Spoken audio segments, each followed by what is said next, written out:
घाटकोपरच्या नित्यानंद नगरमध्ये लहान मुलं तिरंगा झेंडा घेऊन फिरत असलेल्या मुलांना मारहाण केल्यानं जोरदार हाणामारी झालेली आहे। मुलं घराबाहेर तिरंगा घेऊन घोषणा देत आल्यानं एका व्यक्तीनं या मुलांना मारहाण केली, तसंच मुलांना घोषणा देण्यापासूनही रोखलं। यावरून वाद वाढला आणि इथं हाणामारी सुरू झाली। दरम्यान घाटकोपर पोलीस घटनास्थळी दाखल झाले असून पुढील कारवाई सुरू आहे।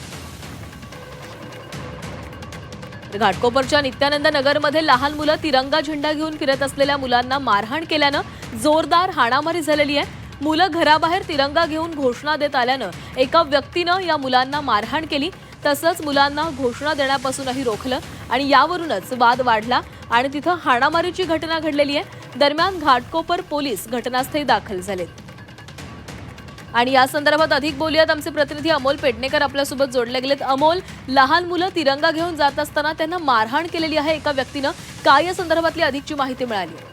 नक्कीच घाटकोपरचा नित्यानंद नगर परिसर आहे। या परिसरात हा प्रकार घडलेला आहे। सकाळच्या वेळी आता प्रजासत्ताक दिन असल्यामुळे लहान मुलांची एक रॅली चाललेली होती। त्या ठिकाणी तिरंगा घेऊन ही मुलं फिरत होती त्या ठिकाणी आणि घोषणाबाजी सुरू होती। त्याच वेळेला त्या ठिकाणच्या एका परिसरातील नागरिकांनी त्यांना रोखलं आणि त्यानंतर त्या ठिकाणी मोठ्या प्रमाणात तणाव निर्माण झालेला आहे। मारहाण समोर आल्याची माहिती समोर येते आहे।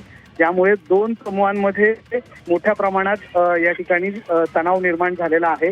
घाटकोपर चिरागनगर पोलीस ठाण्याचे जे पोलीस आहेत ते घटनास्थळी पोहोचलेले आहेत आणि यांनी दोन्ही समुदायाच्या नागरिकांना आहे ते आणलेला आहे आणि सध्या या ठिकाणी नेमका हा प्रकार कशामुळे घडलेला आहे याच्या संदर्भात आता हा जो तणाव या परिसरात निर्माण झालेला आहे तो तणाव कसा निवळला जाईल यासाठी आता पोलिसांकडून प्रयत्न सुरू आहेत।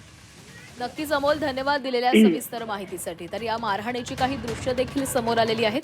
दोन गटांमध्ये हा वाद झालेला होता, हाणामारी झाली आणि त्यानंतर आता पोलीस या घटनास्थळी दाखल झालेले आहेत आणि पोलिसांकडून अधिकचा तपास केला जातो।